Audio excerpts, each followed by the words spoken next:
Booster University. And you guys should listen to this because I know what I'm talking about.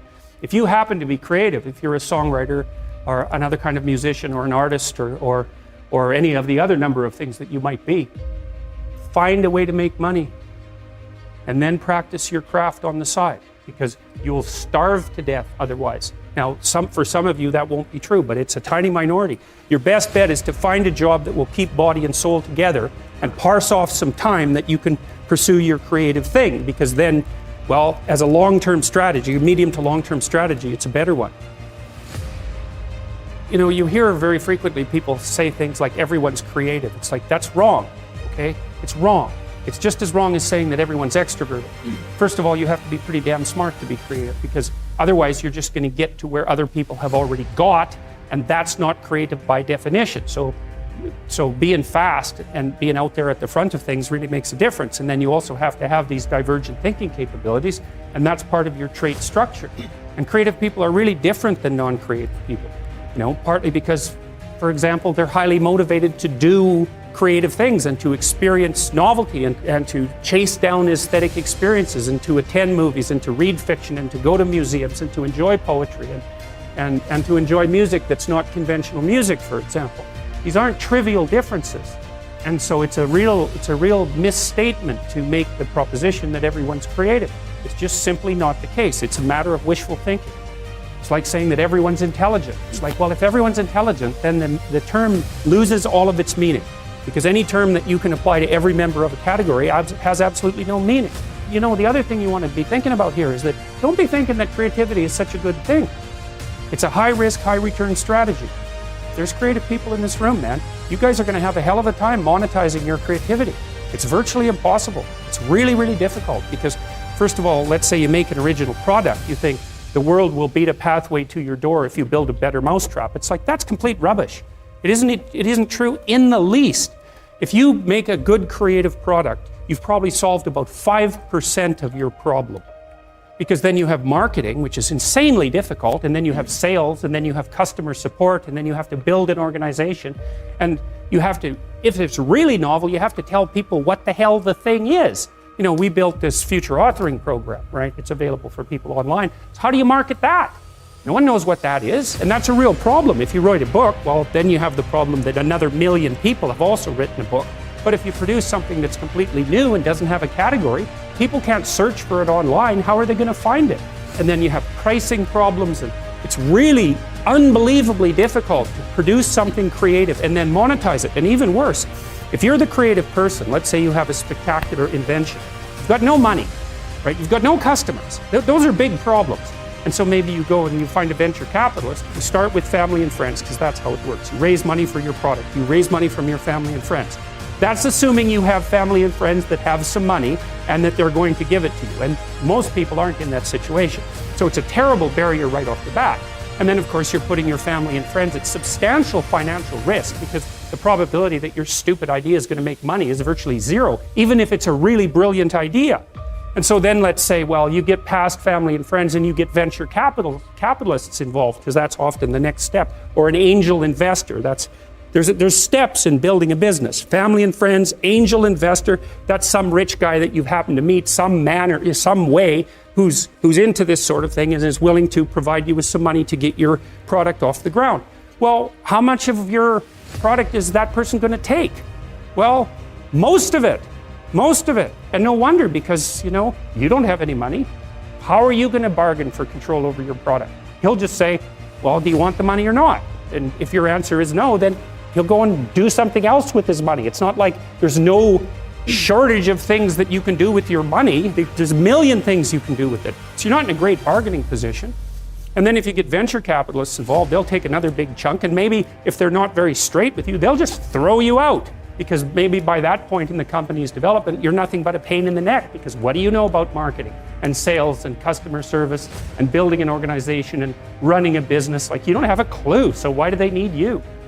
So even if you're successful at generating a new idea and you put it into a business, the probability that you, as the originator of the idea, are going to make some money from it is very, very low.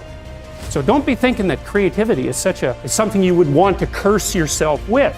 Now, it's not all bad because it opens up avenues of experience for creative people that aren't available to people who aren't creative. But it definitely is a high-risk, high-return strategy. So the overwhelming probability is that you will fail. But a small proportion of creative people succeed spectacularly. And so it's like a lottery in some sense. You're probably going to lose. But if you don't lose, you could win big.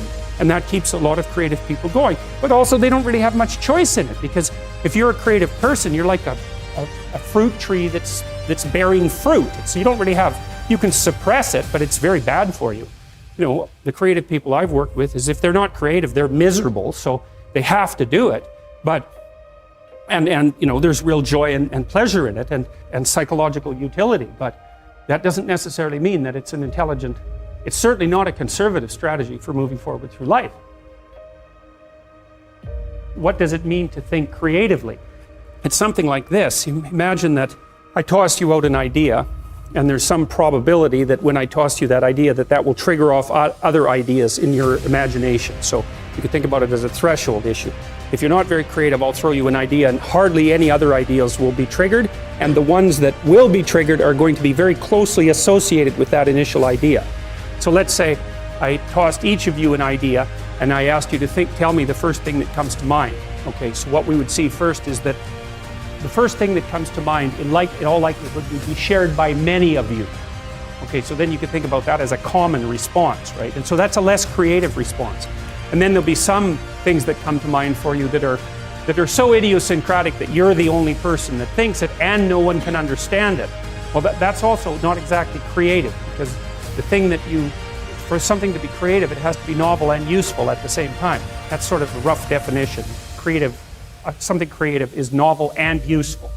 So you can think of, you get thrown an idea and there's some probability that will co-activate other ideas. And if it co-activates many other ideas, that's like fluency.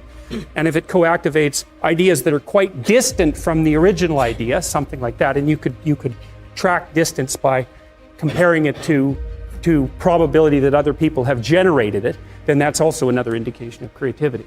They have to be many unlikely responses that are useful. That's what creativity is, roughly speaking. And then you can fractionate it into different dimensions. So that's creative thinking. But then creative achievement would be the ability to take those original ideas and then actually to implement them in the world. And that's obviously much more different than merely being creative. Imagine what happens when you play Monopoly. What happens? Everybody has the same amount of money to begin with, right? So then you start playing. It's basically a random game. Well, some people start to win a bit and some people start to lose a bit. And then if you win, the probability that you'll keep winning starts to increase. And if you lose, your vulnerability increases as you lose. And then maybe you've got, say, 6 people playing Monopoly. Soon one person has 0. What happens when they have 0? They're out of the game. So 0 is a weird number, because when you hit 0, you're out of the game. So then if you keep playing, people start to stack up at 0, right? What happens at the end of the game? One person has all the property and all the money, and everyone else has none. Right, that's what happens if you play an iterated trading game to its final conclusion. It's not a consequence necessarily of structural inequality. It's built into the system at a deeper level than that. So, people talk about all the time about how unfair it is that 1% of the population has the vast amount of the money, and 1% of the 1% has most of that money, and 1% of the 1% of the 1% has most of that money.